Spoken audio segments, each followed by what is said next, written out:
ઓમ શ્રી ગણેશાય નમઃ. જય શ્રી કૃષ્ણ મિત્રો.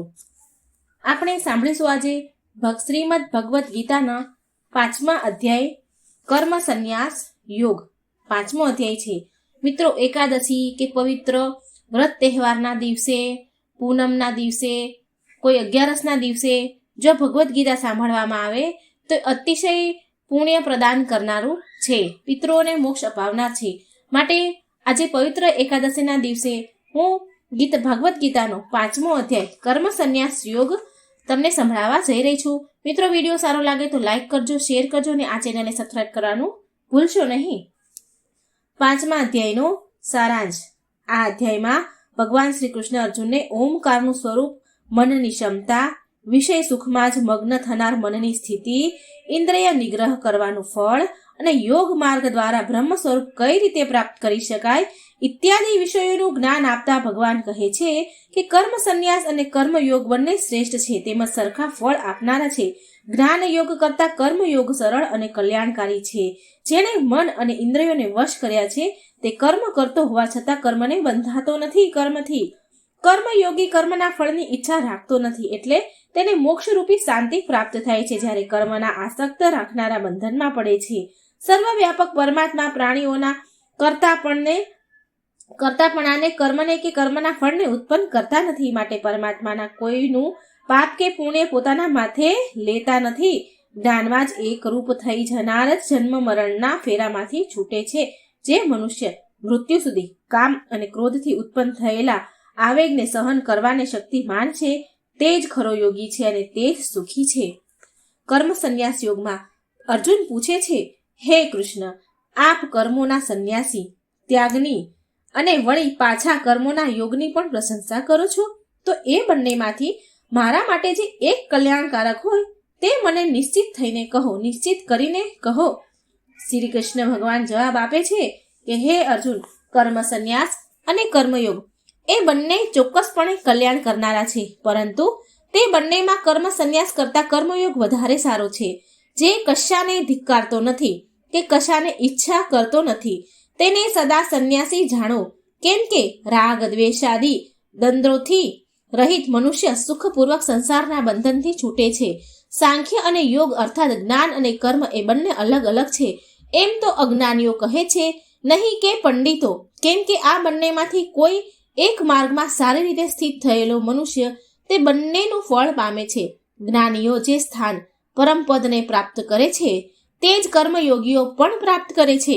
તેથી જ મનુષ્ય જ્ઞાન યોગ અને કર્મયોગને એક રૂપ જુએ છે, તે જ બરાબર જુએ છે.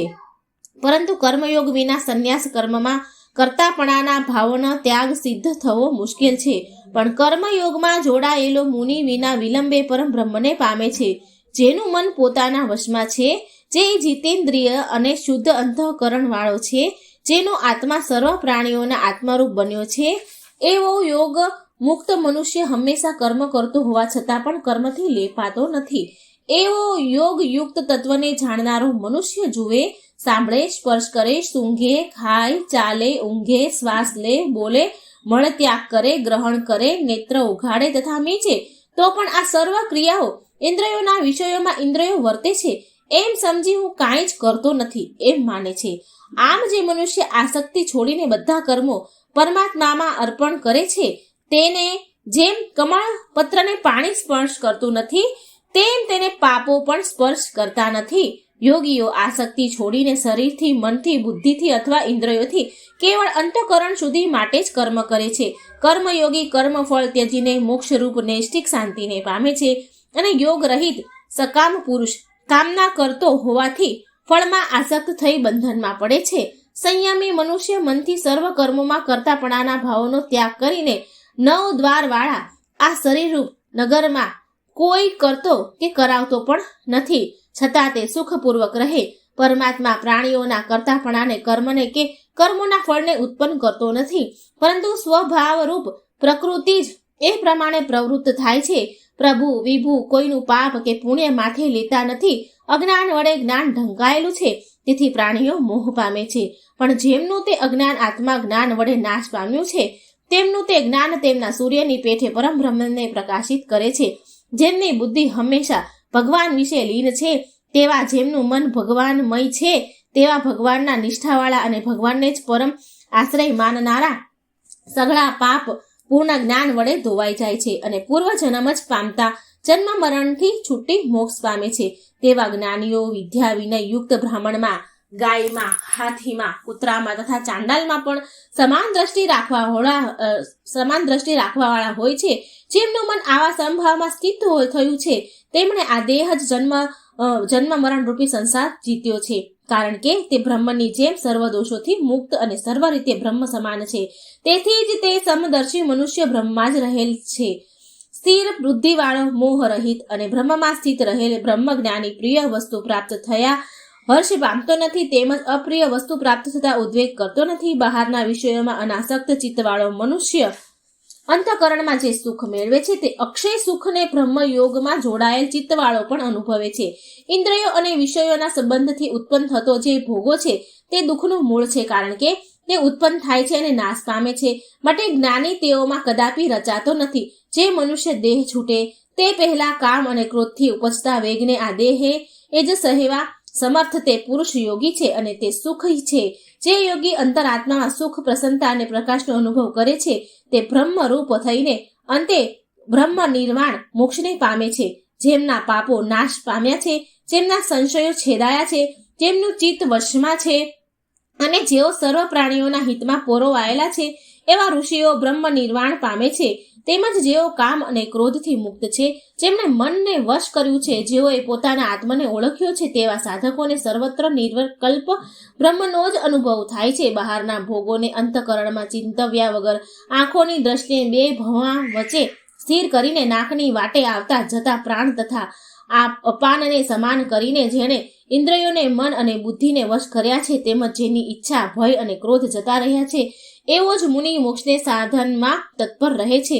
તે સદા મુક્ત જ છે. તે મને યજ્ઞો અને તપોના ભોગતા તરીકે, સર્વલોકના પરમ ઈશ્વર તરીકે અને સર્વ પ્રાણીઓના હિત કરતા મિત્ર તરીકે જાણીને શાંતિ પામે છે. 5મા અધ્યાયનું મહાત્મય ફળ શું છે તે આપણે જાણીએ. પાર્વતીજીએ શંકર ભગવાનને અને લક્ષ્મીજીએ શ્રી ભગવાન વિષ્ણુને કહ્યું, હે પ્રભુ, હવે આપ અમને ગીતાજીના 5મા અધ્યાયનું મહાત્મ્ય અને તેના ફળ વિશે જણાવો. તો આ સાંભળી શંકર ભગવાન પાર્વતીજીને અને વિષ્ણુ ભગવાન લક્ષ્મીજીને કહે છે કે હે દેવી, ગીતાજીના 5મા અધ્યાયનો પાઠ કરનાર મનુષ્યના સ્પર્શ માત્રથી અધમ જીવોનો ઉદ્ધાર થાય છે. માટે આ અધ્યાયનું મહાત્મય વિશે આ રીતે છે. આ બાબતે એક કથા હું કહું છું, તે તમે સાંભળો. મહાત્મયની કથા. પૂર્વ પુરુકુત્સ નામના એક નગરમાં પિંગળ નામનો એક દુરાચારી બ્રાહ્મણ રહેતો હતો. તે જન્મે તો બ્રાહ્મણ હતો, પરંતુ કર્મ રાક્ષસ કરતો. કર્મ એના રાક્ષસ જેવા. કદી પણ સ્નાન, સંધ્યા, હોમ, હવન કે પૂજા અર્ચના કરતો નહીં. એટલું જ નહીં, જે કરે તેની હાંસી ઉડાડતો. બ્રાહ્મણ હોવા છતાં એ ભવૈયાઓ સાથે રહીને વાજા વગાડતો, નાચ ગાન કરતો. તેની પત્ની અરુણા પણ તેના જેવી જ કુલટા અને વ્યભિચારણી હતી. એક દિવસ વ્યભિચારણી અરુણાએ પોતાના પતિ રંગરાગના માર્ગમાં અંતરાયેલ રૂપ લાગ્યો, તેથી તેને ઊંઘતા જ પતિને મારી નાખ્યો. આવું જઘન્ય મોત થતા પિંગળ નરકમાં પડ્યો અને યાતના ભોગવવા લાગ્યો. ઘણો સમય યાતના ભોગવીને તે પૃથ્વી પર ગીધ થઈને જન્મ્યો. તેની કુલટા પત્ની અરુણાને ભગંદરનો રોગ થયો અને તે મૃત્યુ પામી અને બીજા જન્મે પૃથ્વી પર સુગ્રી થઈને જન્મી. એક દિવસ શિકારીની શોધમાં નીકળેલ ગીધની નજર સુગ્રી પર પડી. તત્કાળ તેને પોતાના પૂર્વજન્મનું જ્ઞાન થયું. જ્ઞાન થતાં જ ગીધ સુગ્રીને મારવા ઘસ્યો. મોતની બીકે સુગ્રી નાઠી, પણ ગીધે તેને પકડીને મારી નાખી. એ જ વખતે એક શિકારીની નજર આ ગીધ પર પડી. તેને બાણ મારીને ગીધને પણ મારી નાખ્યો. નસીબ જોગે બંનેના હાડકા એક જ્ઞાની મનુષ્યની ખોપડીમાં પડ્યા. યમદૂતો બંનેને યમરાજા પાસે લઈ ગયા. યમરાજે કહ્યું કે તમે બંને મહાપાપી છો, તમને તો હંમેશને માટે નરકમાં જ નાખવા જોઈએ, પરંતુ તમારા હાડકા બ્રહ્મજ્ઞાની મહાત્માની ખોપડીમાં પડવાથી તમારા પાપનો નાશ પામ્યા છે. આ મહાત્મા નિત્ય શ્રી ગીતાજીના 5મા અધ્યાયનો પાઠ કરતા હતા. તેને આ પુણ્ય બળે તમારો પણ ઉદ્ધાર થઈ ગયો છે. થોડી જ વારમાં વિમાન આવ્યું અને પિંગળ અને અરુણા બંને વિમાનમાં બેસીને વૈકુંઠ લોક ગયા. તો મિત્રો, આ હતો ગીતાજીનો 5મો કર્મ સંન્યાસ યોગ. વિડીયો સારો લાગે તો લાઈક કરજો.